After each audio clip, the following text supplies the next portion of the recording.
Here's a question that stayed with me long after watching Game of Thrones. Why does a show about politics, war, and betrayal have so much sex? So many feasts? Are you going to bring the food, or do you mean to starve us to death? So many scenes where someone savors wine or watches another person's suffering with undisguised pleasure? The easy answer is fan service. HBO sells subscriptions, sex sells, everyone knows this, moving on. But I don't buy that. Or rather, I think it's an incomplete answer. Because if you watch closely, if you pay attention to how exactly characters take pleasure, or fail to, you start to understand something about them that no dialogue ever says out loud. Martin himself once said something important. He talked about not understanding the logic of censorship. A detailed description of an axe caving in a skull is fine, but a detailed description of sex causes outrage. I can describe in exquisite detail an axe entering a man's skull and splattering blood and brains. Not a peep. I describe a penis entering a vagina in equivalent detail. The world has ended. Even though sex has brought humanity far more joy than axes ever have, this isn't just provocation, it's a manifesto. In his world, pleasure isn't decoration, it's a diagnostic tool. Here's my thesis, and I'll be defending it throughout this entire essay. In Westeros, the way a character takes pleasure, or what they substitute for pleasure, tells you more about them than any action they take. Pleasure here is a mirror, and the reflection, more often than not, is uncomfortable. Joffrey and Marjorie's wedding. 77 courses. 77. Every time I think about it, I lose the thread a little. That's not a feast, that's an act of aggression against common sense. Roasted swans, pears poached in wine, snails and honey. All of this, in a city where people on Flea Bottom eat the bolo brown. If you don't remember, it's a stew that's been simmering in a cauldron for years. What's in it, you're better off not knowing. Possibly rats. Possibly people. The books hint at the latter. These two images exist simultaneously, in the same city. And no one at the banquet table thinks about that, or wants to think about it. This is where I want to bring in Aristotle. He argued that happiness requires external goods, food, comfort, resources, friends, but they're necessary, not sufficient. Without inner virtue, they're worth nothing. The aristocracy of Westeros is a perfect illustration of this idea. They have everything, absolutely everything. And they are unhappy, paranoid, and almost universally doomed. Because hyperconsumption is not eudaimonia, it's an imitation of it. A feast is not joy, it's a declaration of power. Watch how Joffrey behaves at the table. He isn't enjoying the food, he's demonstrating that he can afford this food while others die. Those are two completely different acts that look identical from the outside. Now, Tyrion, and this is where it genuinely gets interesting to me. Tyrion drinks a lot. That's a fact the show doesn't hide and doesn't romanticize. But I'm convinced his relationship with wine is fundamentally different from what we see in other characters. His famous line, "How do you know this?" That's what I do. I drink and I know things. Isn't self-deprecation, and it isn't an excuse. It's an accurate description of a mechanism. For Tyrion, wine works as a catalyst for thought. It strips away the layers of lies that coat the royal court. Under its influence, he thinks more sharply, sees connections that a sober mind refuses to accept. This isn't a new idea. The Greeks knew it long ago.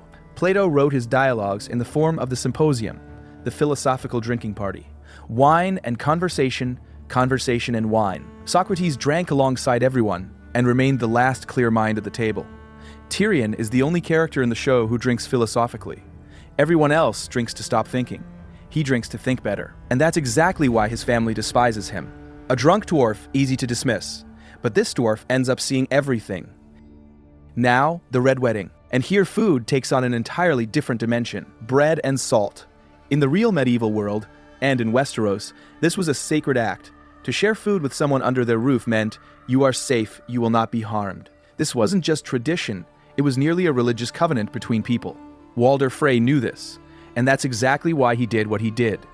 I extend to you my hospitality and protection in the light of the Seven. The Red Wedding isn't just a betrayal, and it isn't just a massacre. It's a desecration of the very idea of shared joy. Frey took the act of hospitality, one of the few genuinely human rituals in this brutal world, and turned it into a trap. After this, no feast in Westeros will ever look safe again. Not for the characters, not for the viewer. To me, this is one of the most terrifying moments in the show, not because of the blood, but because it kills something very basic in our understanding of human community. Robert Baratheon won. He won the war, overthrew the Mad King, took the Iron Throne, and from that moment on, he began dying slowly. I won't dwell on Robert for long, but you can't walk past him entirely, because he raises an important question. What happens to a person when they get everything they wanted, and discover it isn't what they thought? His feasts, his hunts, his women, this isn't the hedonism of a victor. It's symptomatology, the loud laugh as a protective facade, wine as a way to stop thinking about Lyanna.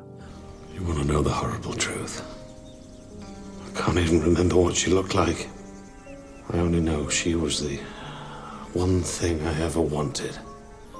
Someone took her away from me, and 7 kingdoms couldn't fill the hole she left behind.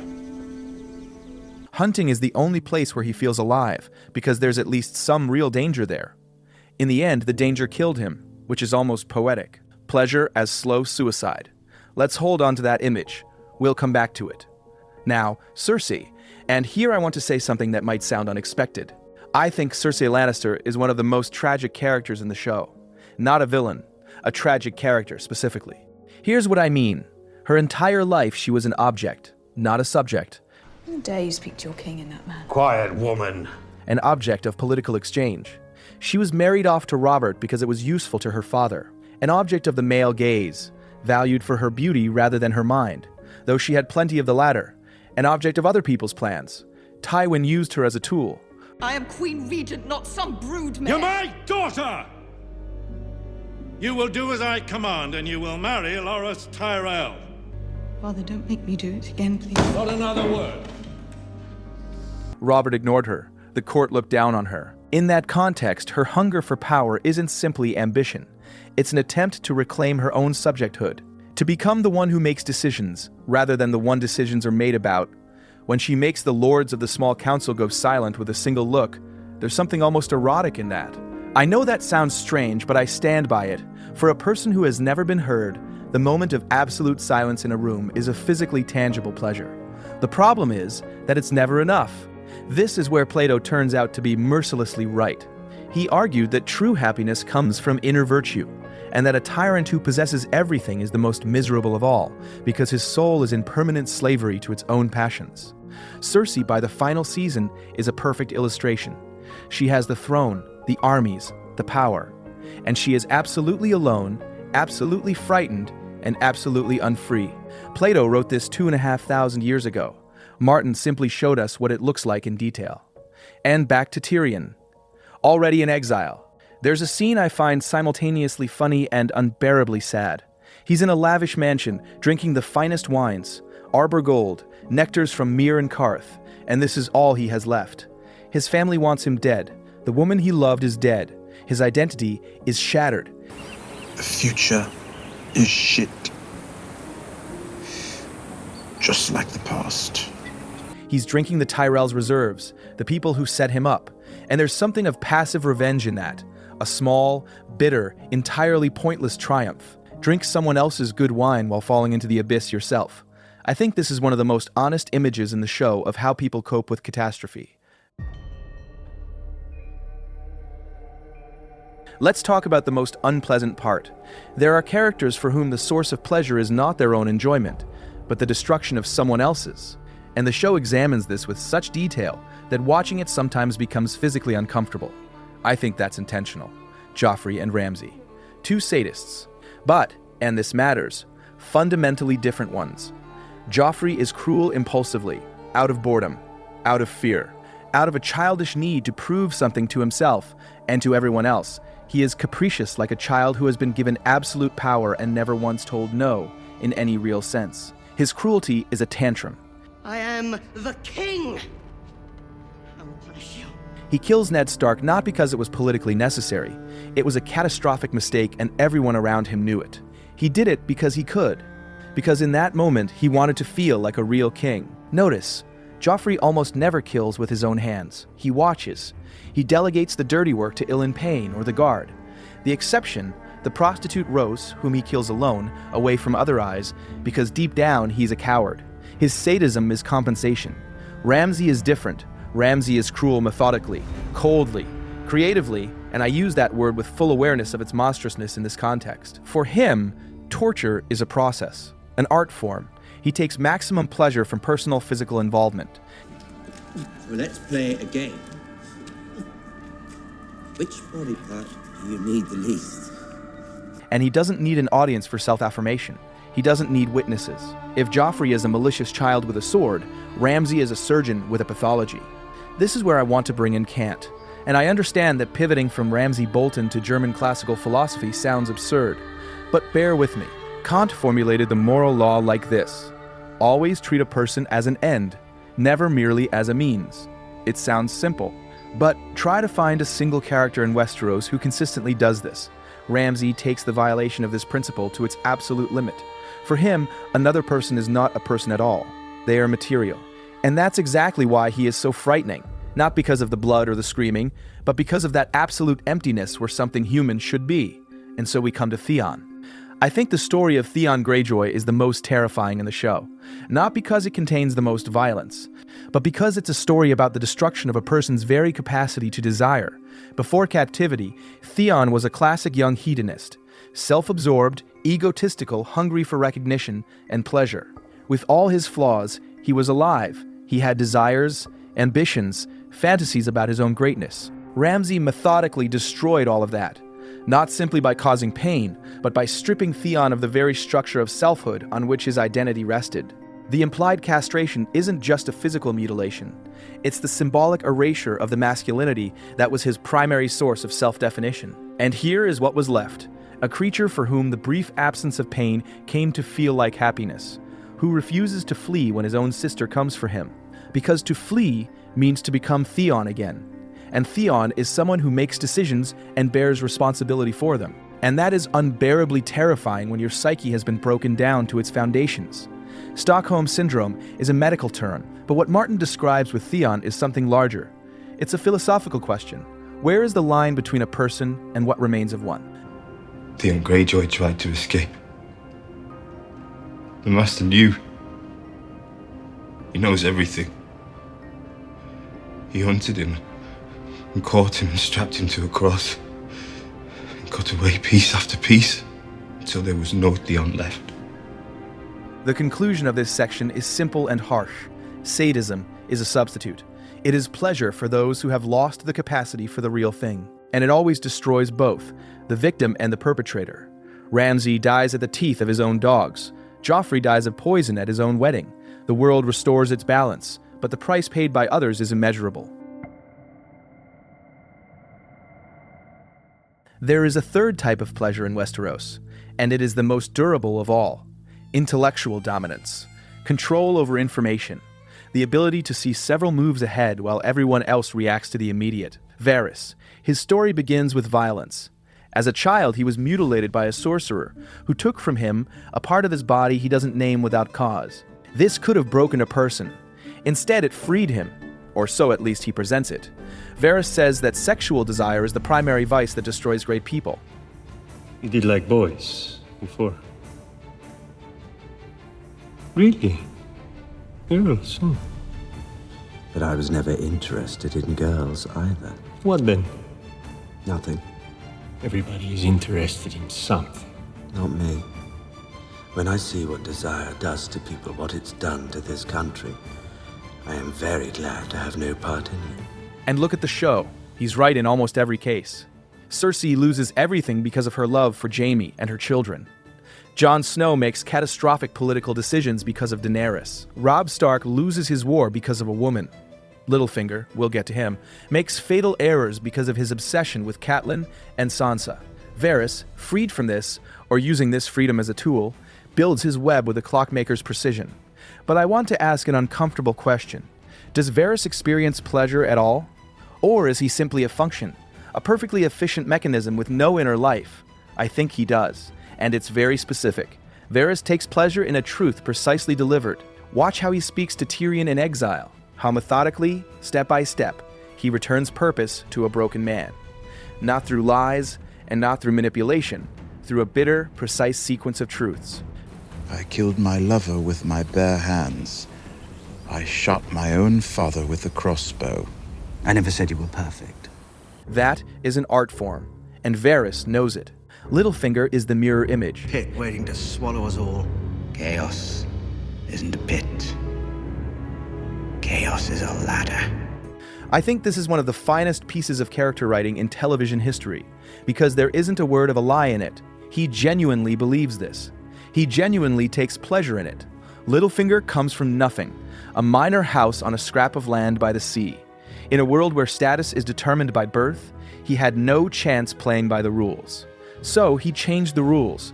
He takes narcissistic pleasure from pitting great houses against each other, the Starks and the Lannisters, while remaining in the shadows himself. He is the architect of chaos who stands apart from the wreckage. This is a good moment to recall the Stoics, Marcus Aurelius, Epictetus. They said, "Passions are judgments. We cannot control what happens to us, but we can control our response." Varys, broadly speaking, lives by this principle. Littlefinger does not. He has one passion he cannot control, his irrational, years-long fixation on Catelyn Stark, and then on Sansa as her reflection. And here is what's interesting, it is precisely this passion that destroys him. Not enemies, not political miscalculations. He reveals his true ambitions to Sansa because he can't stop himself. He needs her to know, needs her to appreciate it. It's a childish need for recognition that he never outgrew. One live nerve, and the entire construction collapses. And Olenna Tyrell. Olenna is a synthesis. There is the aristocratic hedonism of the Reach in her. She loves good wine, good food, good company. And at the same time, she is a cold pragmatist who poisons kings at their own weddings and dies without the slightest fear. Her pleasure is verbal dominance. Your daughter is rich, the most beautiful woman in all 7 kingdoms, and the mother of the king. old. Old? Old. She takes physically tangible satisfaction from telling people the truth to their face, especially when that truth is uncomfortable. Every one of her exchanges with Cersei is a small masterpiece of intellectual sadism, but without violence and without hatred. Just precision. You have no support? Not anymore. Your brother's gone. The High Sparrow saw to that. The rest of your family have abandoned you. The people despise you. You're surrounded by enemies, thousands of them. You're going to kill them all by yourself? You've lost Cersei. It's the only joy I can find in all this misery. Her death is one of the finest scenes in the show. Cersei brings her poison, believing it to be an act of mercy, and really an act of triumph. And Olenna drinks it, says everything she wanted to say, and dies on her own terms. It's almost an Epicurean death. Epicurus said that death is nothing to us while we are alive, and when it comes, we are no longer there. Olenna, it seems, agrees. Revenge. This is the most seductive pleasure of all the ones we've discussed, and the most destructive, and the show examines it with surgical precision. Through 3 characters, Oberyn, Arya, and Sandor, Oberyn Martell walked into that arena not for justice. Or rather, not only for justice, he walked in for catharsis. For that pleasure revenge promises, that right now, finally, everything will fall into place. That the pain you've carried for 20 years will at last find release. And he almost got it. The mountain was on the ground. It was over. But Oberyn needed more. He needed not just to kill. He needed the mountain to name Tywin out loud. He needed everyone to hear. He needed the moment of triumph to last as long as possible.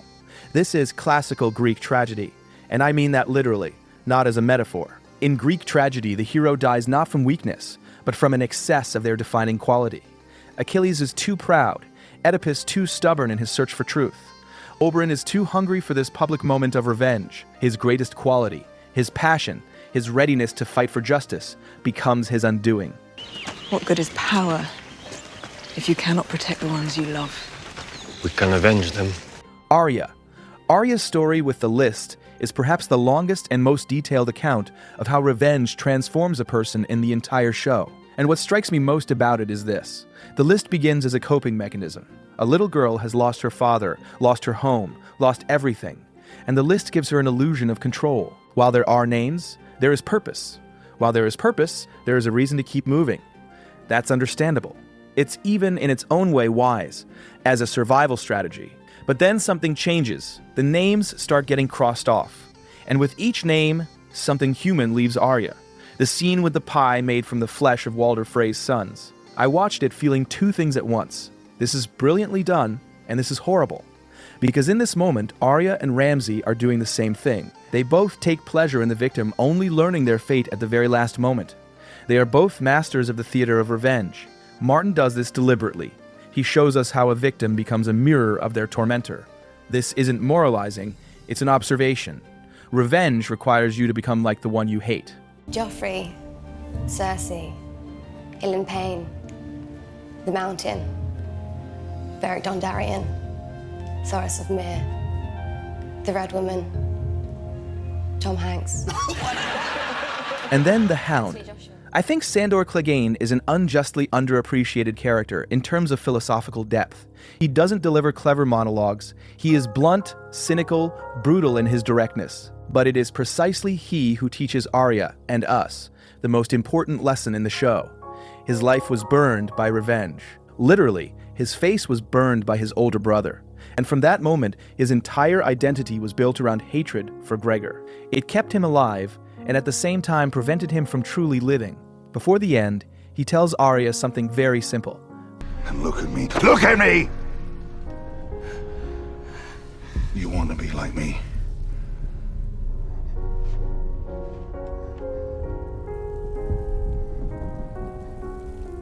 You come with me. You die here. His own final fight with his brother is not a triumph. It is not liberation. It is a tragic, almost suicidal leap into fire by a man who found no other way out. He dies having gotten what he wanted, and there is no joy in his eyes. That is what revenge promises. That is what it delivers. The Stoics said, Valar Morghulis. And yes, it's a Valyrian phrase, but it maps onto the Stoic memento mori so precisely that it feels like Martin did it deliberately.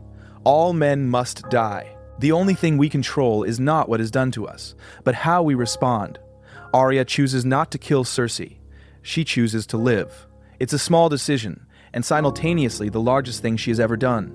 So, food and wine, pleasure as politics and declaration of power, as a symptom of systemic decay. While the aristocracy eats swans, the people eat the brown. And no one at the banquet table thinks about that, because to think about it means admitting that your joy is built on someone else's suffering. Trauma and anesthesia, pleasure as a way of not feeling. Robert drinks to forget Lyanna. Cersei seizes power to stop being an object. Tyrion drinks the finest wines in someone else's mansion, because it's the only thing he has left. Sadism, pleasure as the destruction of another. A substitute for those who have lost the capacity for real joy. And always, self-destruction in the end. Power and revenge, pleasure as a drug that demands ever larger doses. Varys, Littlefinger, Olenna, each with their own formula, and each with their own price. You know what strikes me most about this show? How rarely characters simply feel joy. Genuinely, without subtext, without politics, without pain in the background. Those moments exist.